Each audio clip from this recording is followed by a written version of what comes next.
विक्रमादित्य जाते हैं, बरगद के पेड़ पर एक लाश को उतारते हैं, अपने कंधे पे रखते हैं, तो लाश उन्हें कहानी सुनाना शुरू करती है। अब सोचिए सर, इस कहानी का मकसद क्या है? सुनिए कहानी और उसका मकसद।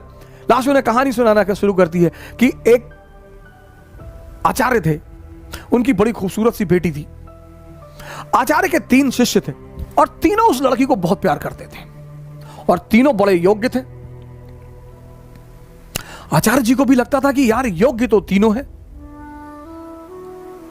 लड़की को भी लगता था कि योग्य तो तीनों है, तो शादी किससे करूं? बाप और बेटी दोनों बड़े कंफ्यूज थे कि विवाह किससे किया जाए।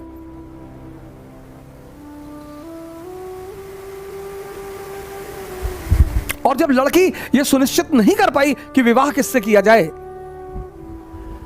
तो एक दिन लड़की ने आत्महत्या कर लिया।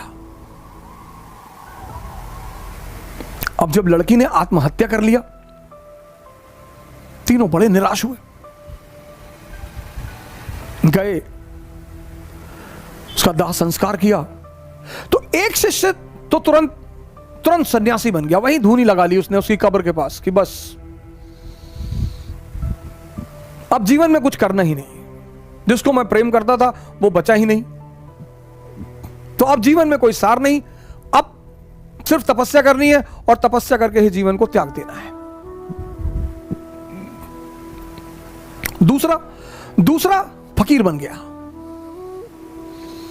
घूमने लगा देश विदेश में। उसे पता था कि हिंदुस्तान में कुछ संत हैं जो फिर से जीवित करने का मंत्र जानते हैं। लगा वो उन संतों को खोजने जो फिर से जीवित करने का मंत्र जानते थे। तीसरा जो उसमें था, वो डेली जाता था, उस मृत शरीर पे मसाला लेप लगाता था, साफ करता था, फिर उसे वहीं रख देता था।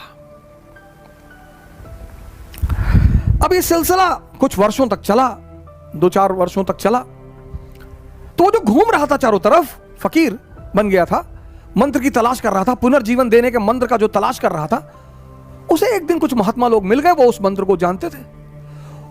उसने उनकी सेवा की, उन्होंने उसे वो मंत्र सिखा दिया। जैसे ही उसने मंत्र सीखा, वो भगा वापस गांव की तरफ और वापस आकर उसने उस युवती को फिर से जिंदा कर दिया।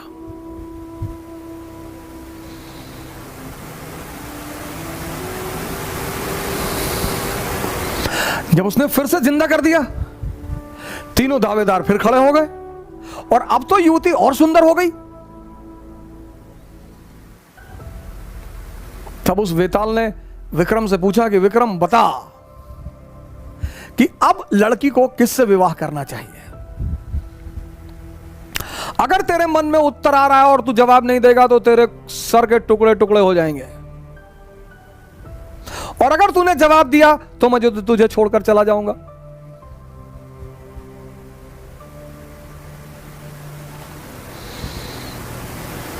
वेताल ने कहा कि अगर तेरे मन में जवाब आ रहे हैं, और ये नेचुरल प्रकृति है, हमारे सामने जब भी कोई परिस्थिति होती है, एक जवाब मन में आता कि ये कर ले यार, नेचुरल प्रकृति है, नेचुरल जवाब आना ही है। तो वेताल ने कहा कि देख विक्रम, अगर तेरे मन में जवाब आ रहा और तूने मुझे नहीं दिया तो तेरे सर के टुकड़े टुकड़े हो जाएंगे, और अगर दे दिया तो मैं चला जाऊंगा।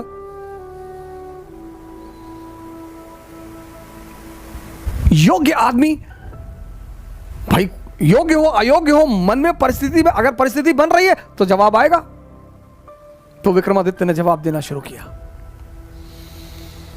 कहा जो मंत्र सीख कर आया और जिसने पुनः जीवन दिया वो पिता तुल्य है। जीवन देना का काम किसका है? पिता का।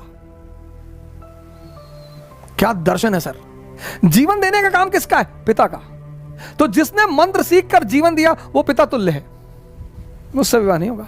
जिसने उस शरीर की सेवा की 4 साल तक, वो पुत्र का धर्म है, सेवा करना पुत्र का धर्म है, वो भी बाहर हो गया।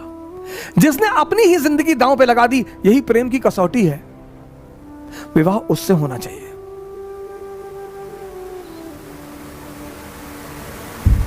यह था शिक्षा देने का तरीका। और जैसे ही विक्रमादित्य ने जवाब दिया, वेताल उड़ चला कि तूने बोल दिया विक्रम।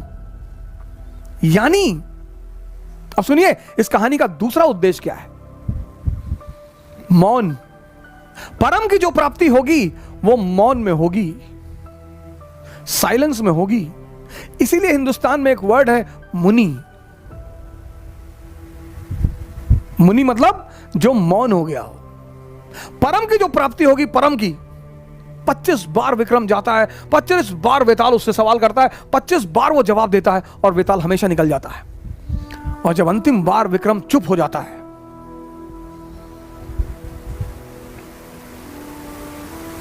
यह थी भारत की शिक्षा पद्धति।